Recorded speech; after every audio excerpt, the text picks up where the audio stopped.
গল্পের নাম জঙ্গলের গোপন রাস্তা। একসময় অনেক দূরে পাহাড় আর নদী ঘেরা এক ছোট্ট গ্রামে থাকতো এক ছেলে। তার নাম ছিল রিয়ান। রিয়ান ছিল খুব কৌতূহলী আর সাহসী। সে সব সময় জানতে চাইতো গাছেরা কেন দুলে, পাখিরা কোথায় উড়ে যায়, আর নদীর ওপারে ঠিক কি আছে। একদিন সকালে রিয়ান স্কুল থেকে ফিরে বনে হাঁটতে বেরোলো। এই বনটা গ্রামের ঠিক পাশেই ছিল, কিন্তু বড়রা সবসময় বারণ করতো একা একা ওখানে যেতে। তারা বলতো বনে হারিয়ে গেলে ফিরে আসা কঠিন। কিন্তু রিয়ান ছিল খুব সাহসী। সে ভাবল, আমি তো হারাবো না, আমি পথ চিনি।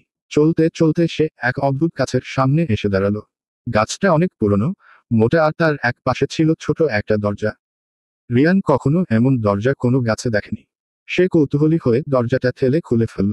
হঠাৎই তার চোখ ছানাবড়া। ভেতরে ছিল সোনালি আলোতে ভরা এক গোপন রাস্তা। রাস্তা যেন সরাসরি গাছের ভেতর দিয়ে চলে গেছে অনেক দূর। রিয়ান ভাবল, এটা তো একদম গল্পের মতো, আমি একবার দেখেই আসি। সে ভিতরে ঢুকে পড়ল। গাছের ভেতরের রাস্তা ছিল নরম পাতায় মোড়ানো। দেওয়ালে ঝুলছিল অদ্ভুত সব লতাপাতা, যেগুলো রাতের তারার মতো ঝলমল করছিল। চলতে চলতে সে এক জাদুকরী জঙ্গলে পৌঁছালো।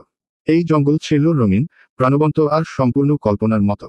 পাখিরা কথা বলতো, গাছেরা হেসে উঠত, আর খরগোশরা লাফাতে লাফাতে গান গাইত। হঠাৎ এক ছোট্ট প্যাঁচা তার সামনে এসে বলল, তুমি কি নতুন এসেছ? তোমার নাম কি? রিয়ান অবাক হয়ে বলল, আমি রিয়ান।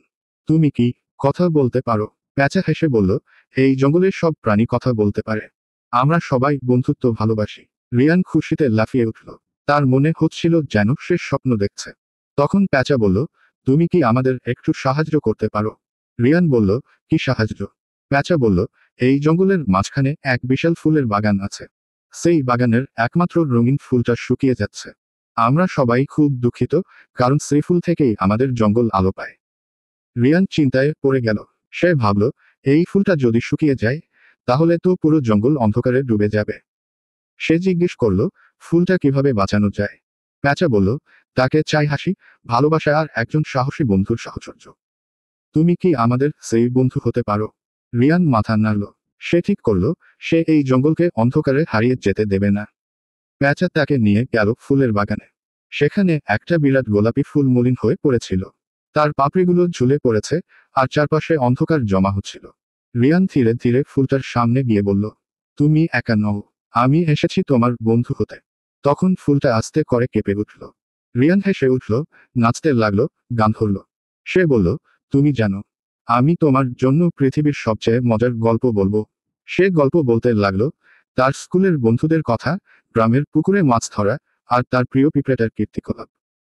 ধীরে ধীরে ফুলটা যেন প্রাণ ফিরে পেল। তার পাপড়িগুলো উঠতে লাগলো, রং ফিরে এলো, আর সারা জঙ্গল আলোয় ঝলমল করে উঠল। প্যাঁচা, খরগোশ, গাছেরা সবাই খুশিতে নাচতে লাগলো।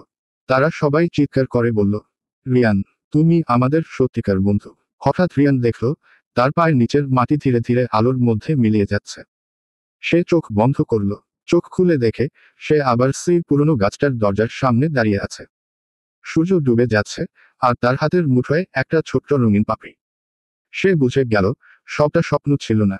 তার মুখে হাসি, সে ঘরে ফিরে গেল। সেই দিন থেকে রিয়ান আর কখনো ভয় পায়নি নতুন কিছু জানার।